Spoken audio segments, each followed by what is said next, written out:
नमस्कार मित्रांनो, आर.एस. अकॅडमीमध्ये आपल्या सर्वांचं सहर्ष स्वागत आहे. मित्रांनो, कालपासून मला बरेचसे मेसेज आलेले आहेत, की सर आम्ही या हिंगोली जिल्हा पोलीस पाटीलमध्ये अपात्र झालेलो आहे. आणि मग मी मेसेज टाकल्यानंतर बरेच बाकीचे जे विद्यार्थी आहेत बीडचे वगैरे त्यांचा मला कॉल, मेसेज यायला सुरू झाले, की सर नेमकं कशामुळे अपात्र झालेले आहेत ते मला सांगा. तर आजच्या या व्हिडिओमध्ये आपण ते विद्यार्थी अपात्र का झालेले आहेत आणि त्यानंतर बऱ्याच विद्यार्थ्यांचा एक प्रश्न आहे, की डिजी लॉकरचे जे डॉक्युमेंट आहेत ते डॉक्युमेंट या भरती प्रक्रियेसाठी चालणार आहेत का? तर याच मुद्द्यांवरती आपण आजच्या या व्हिडिओमध्ये बोलणार आहे. परंतु तत्पूर्वी जर तुम्ही आमच्या चॅनेलवर नवीन असाल तर चॅनेल लाईक करा, सबस्क्राईब करा आणि जास्तीत जास्त विद्यार्थ्यांच्यापर्यंत शेअर करा. तर मित्रांनो बघा, मी 3-4 व्हिडिओ या पोलीस पाटील भरतीच्या अनुषंगाने बनवलेले आहेत, की ज्यामध्ये मी सांगितलेलं आहे, की कोणती कागदपत्र तुम्हाला या भरती प्रक्रियेसाठी लागणार आहेत आणि जर या भरती प्रक्रियेमध्ये अशा पद्धतीची कागदपत्र तुमच्याकडे नसतील, तर तुम्ही या भरती प्रक्रियेमधून कशा पद्धतीने बाद होणार आहे, हे सुद्धा मी त्या व्हिडिओमध्ये सांगितलेलं आहे. आता जेव्हा विद्यार्थी मला कॉल मेसेज करतात, तेव्हा त्या विद्यार्थ्यांना मी WhatsAppला त्या लिंक पाठवत असतो. परंतु विद्यार्थी तो व्हिडिओ उघडून पाहत नाहीत. त्यांना असं वाटतं, की हा व्हिडिओ बघितला किंवा या व्हिडिओला लाईक केलं म्हणजे मास्तरला किती पण पैसे भेटतील काय माहिती, म्हणून ते काय करतात, की हा व्हिडिओ बघत नाही.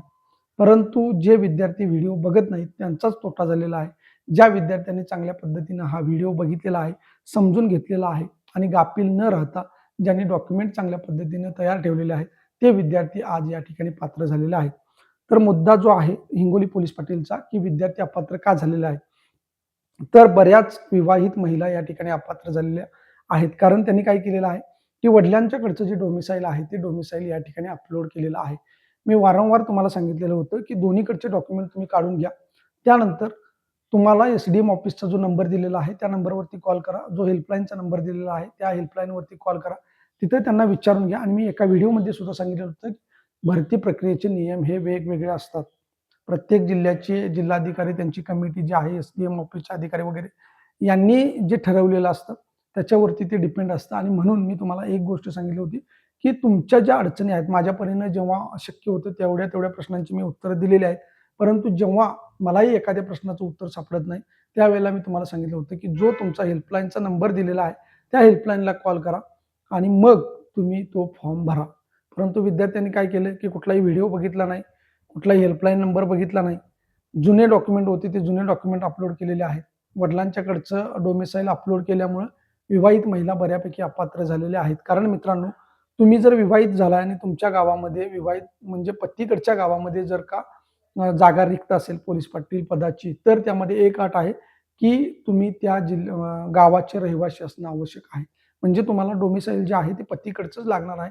त्या गावचंच डोमिसाईल तुम्हाला लागणार आहे. पण तरीसुद्धा मी तुम्हाला सांगितलं होतं, की तुम्ही एस-डी-एम ऑफिसला एकदा कॉल करा. तुमची जी अडचण आहे, ती अडचण तुम्ही सांगा.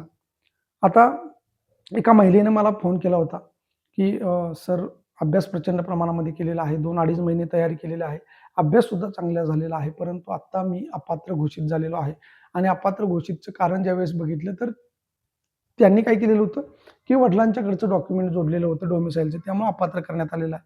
आणि काही मुलांनी या ठिकाणी काय केलेलं आहे, की जे नॉन क्रिमिलियर प्रमाणपत्र आहे, ते जुनं जोडलेलं आहे. एका विद्यार्थ्यानं 2015चं नॉन क्रिमिलियर प्रमाणपत्र जोडलेलं आहे.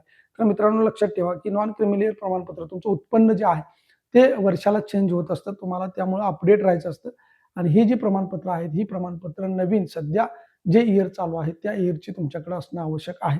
मी वारंवार तुम्हाला सांगितलेलं होतं, की आपल्या परीक्षेची जी फॉर्म भरण्याची शेवटची तारीख आहे, त्या शेवटच्या तारखेच्या अगोदरचे डॉक्युमेंट तुमच्याकडे असणं आवश्यक आहे. काही विद्यार्थ्यांनी काय केलेलं आहे, जुनं डॉक्युमेंट त्यावेळी अपलोड केलं फॉर्म भरताना आणि आत्ता नवीन म्हणजे आत्ता काही विद्यार्थ्यांनी जे डोमिसाईल वगैरे प्रमाणपत्र आहेत, नॉन क्रिमिलियर प्रमाणपत्र आहेत, ती या जानेवारी महिन्याची काढून ठेवलेली आहेत. तर असं अजिबात होऊ शकत नाही मित्रांनो. जेव्हा तुम्ही फॉर्म फिलअप केला, त्यावेळेला जे डॉक्युमेंट तुम्ही भरलेले आहेत, तेच डॉक्युमेंट तुम्हाला कागदपत्र पडताळणीच्या वेळी दाखवावे लागतात आणि ते जर योग्य नसतील, त्यामध्ये अकॅडमिक इयर सुद्धा दिलेलं आहे, की तुम्हाला अमुक एका वर्षाचं नॉन क्रिमिलियर प्रमाणपत्र लागणार आहे. तर त्या वर्षाचंच ते नॉन क्रिमिलियर प्रमाणपत्र म्हणजे 25-26चं नॉन क्रिमिलियर प्रमाणपत्र तुमच्याकडे असणं आवश्यक होतं. तर ते विद्यार्थ्यांच्याकडे नसल्यामुळे विद्यार्थ्यांनी आपल्या स्वतःच्या मनाने काय केलेलं आहे, जोडलेलं आहे. जे उपलब्ध होतं जुनं ते जोडलेलं आहे आणि मग आता काय केलेलं आहे, की नवीन प्रमाणपत्र या जानेवारी महिन्याची काढून ठेवलेली आहेत. तर ती प्रमाणपत्र मित्रांनो चालणार नाहीत. हे स्पष्ट आहे. कारण ज्यावेळेस तुमची मुलाखत होणार त्याच्या अगोदर प्रमाणपत्र चेक केली जातात आणि नंतर सुद्धा ज्यावेळेस तुम्हाला निवड होणार असते, तुमची नियुक्ती द्यायच्या वेळेला सुद्धा या ठिकाणी कागदपत्रांची छाननी होते. त्यावेळेला तुमच्याकडे ते प्रमाणपत्र असणं आवश्यक आहे. म्हणजे तुम्ही जे फॉर्ममध्ये भरलेलं आहे ते. दुसरी गोष्ट की डिजिलॉकर. आता डिजिलॉकरचे प्रमाणपत्र काय असतं मित्रांनो, की तुमच्या सोयीसाठी ते बनवलेलं असतं. म्हणजे एखाद्या वेळेस एखादं उदाहरण सांगायचं झालं तर तुम्ही वाहतूक करताय बाहेर आणि मग तेव्हा तुमच्याकडे प्रत्येक वेळेला तुम्ही सर्व डॉक्युमेंट आपल्या सोबत घेऊन जाल असं नाही. त्यामुळे तुमच्या मोबाईलमध्ये ते असतं आणि ते तुम्ही दाखवलं तर त्या ठिकाणी चालू शकतं. परंतु नोकरीसाठी मात्र डिजिलॉकरचे प्रमाणपत्र चालत नाहीत. आता फॉर्म भरताना ठीक आहे, परंतु ज्यावेळेस तुमचं ज्याला आपण काय म्हणतो की मुलाखतीच्या वेळेला किंवा नियुक्तीच्या वेळेला जी पडताळणी तुमची होणार असते, त्यावेळेला मात्र ते प्रमाणपत्र तुमच्याकडे असणं आवश्यक आहे. तिथं तुम्ही त्यांना मोबाईलमध्ये दाखवून असं म्हणू शकत नाही की हे प्रमाणपत्र माझं घरी राहिलेलं आहे किंवा हे प्रमाणपत्र जे आहे ते माझं हरवलेलं आहे. तिथं तुम्हाला जे प्रमाणपत्र आहे ते ओरिजिनल या ठिकाणी दाखवावं लागतं. त्यामुळे तुमच्याकडे ते प्रमाणपत्र असणं आवश्यक आहे. त्यामुळे मित्रांनो, जे व्हिडिओ आहेत ते काळजीपूर्वक बघत चला. त्याच्यामध्ये ज्या काही सूचना दिलेल्या असतात, त्या सूचना अतिशय महत्त्वाच्या असतात. ज्या विद्यार्थ्यांचे आपण पैसे घेतो त्यांना पुरेपूर मार्गदर्शन व्हावं. त्याचबरोबर जे विद्यार्थी आपल्याला पैसे देऊ शकत नाहीत त्यांनाही चांगल्या पद्धतीचं मार्गदर्शन मिळावं, याच हेतूने आपण तो व्हिडिओ टाकत असतो. त्यामुळं तुम्ही जे व्हिडिओ आहे ते तुमच्या फायद्याचे आहेत. ते तुम्ही बघत चला, दुसऱ्याला शेअर करत चला. त्याचा तुम्हालाच फायदा आहे मित्रांनो. त्यामुळं एवढीच अपडेट आजच्या या व्हिडिओमधून मला तुम्हाला द्यायची होती. जरा व्हिडिओ चांगला वाटला असेल लाईक करा, सबस्क्राईब करा, जास्तीत जास्त विद्यार्थ्यांच्यापर्यंत शेअर करा. धन्यवाद.